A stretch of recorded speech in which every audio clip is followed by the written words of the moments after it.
আসসালামু আলাইকুম। Hello everyone, কেমন আছেন? আশা করি সবাই ভালোই আছেন। সকালবেলা রেডি হয়ে বের হয়ে পড়লাম কলেজের উদ্দেশ্যে।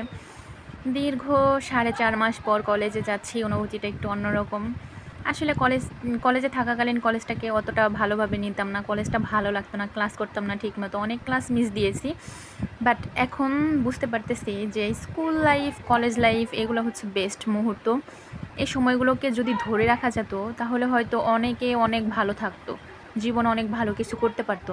বাট আমরা এটাকে সিরিয়াসভাবে নেই না, অনেকেই ফাঁকি দেয়, অনেকেই হেলে দুলে এই জীবনটাকে পার করি। বাট একটা সময় গিয়ে সবাই বুঝতে পারি যে স্কুল লাইফ, কলেজ লাইফ এই সময়গুলো জীবনের বেস্ট সময়। কলেজে যাওয়ার মেন উদ্দেশ্য হচ্ছে আমার মেন এসএসসি এইচএসসির সার্টিফিকেটগুলো লাগবে বিশেষ কারণে, যার কারণে হুট করেই আমাকে কলেজে যেতে হলো। এটা হচ্ছে ঢাকা ইপিজেড এরিয়া। এই এরিয়াটা এত বিজি যা বলার মতো না, সবটা সময় এই রাস্তাতে জ্যাম পড়ে। যদিও মেন কারণ হচ্ছে রাস্তার কাজ করা হচ্ছে, উপরে ফ্লাইওভারের কাজ চলছে, যার কারণে এই রাস্তাতে সব সময়ই জ্যাম থাকে। চিরচেনা এই এলাকাতে আবার চলে আসলাম কলেজ পারপাসে এই এরিয়াতে আসা। এখানে আমার যদিও সময়কাল বেশি না, বাট আমি এখানে 4 বছর থেকেছি ফ্যামিলি সহ। এখানের প্রতি আমার আলাদাই একটা মায়া কাজ করে। এই পল্লী বিদ্যুৎ এরিয়াতে আমি থাকতাম, জায়গাটা আসলে বেশ ভালোই ছিল।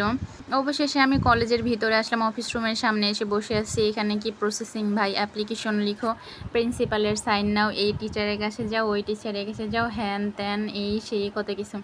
আর কলেজে মিড টার্ম এক্সাম চলতেছে, যার কারণে আমি ক্লাসরুমে যেতে পারি নাই। আমি স্যার ম্যামদের জন্য অপেক্ষা করছি কখন তারা আসবে, আর এইদিকে আমি বোর হচ্ছি, যার কারণে একটু ভিডিও করলাম। এই ফাইলগুলো এক সময় আমি 20 টাকা করে কিনতাম, এখন এই ফাইলটার দাম 80 টাকা। আমি তো হতাশ। আর এইদিকে রাস্তাঘাটের অবস্থা দেখতেই পারছেন কি পরিমাণে কাদা। নতুন জুতা, নতুন বোরকা পরে এসেছি, আমার এখন মায়াই লাগছে। একটা সময় আমি আমি এমন একজন পার্সন যে কাদা দেখলে আমি জুতা মাথায় নিয়ে হাঁটি। বাট এতগুলো মানুষের ভিড়ে আমি এটা পারছি না, কারণ সবাই বলবে এ তো হারকিপটে কেউ হার মানায়, যার কারণে আর নিতে পারলাম না। আর এদিকে আমি ভাবলাম বাইপেল এরিয়াতে এসেছি, তাহলে একটু মাছ বাজারে যাই। একটা সময় এই বাজার থেকে আমি অনেক মাছ কেনাকাটা করতাম। এখানে মাছের দাম খুবই কম, কারণ এটা পাইকারি মাছের আড়ত। আর এই তেলাপিয়া মাছগুলো দেখতে পাচ্ছেন, এগুলো 150 টাকা কেজি। সেম মাছ যদি আমি গাজীপুরে কিনতে যাই তাহলে 200 টাকা কেজি। এইদিকে আমগুলো দেখতেই পাচ্ছেন, সব এরিয়াতে আম শেষ, বাট বাইপেলে এখন আম শেষ হয় না, কারণ পাশেই আছে বড় ফলের আড়ত। আর এই আমগুলো 150 টাকা কেজি, 140 টাকা কেজি। আমগুলো দেখতেও কিন্তু লোভনীয়। এইদিকে আমার ক্ষুধা লেগেছে, তাই আমি একটা চকোফান কিনে খেতে খেতে যাচ্ছি।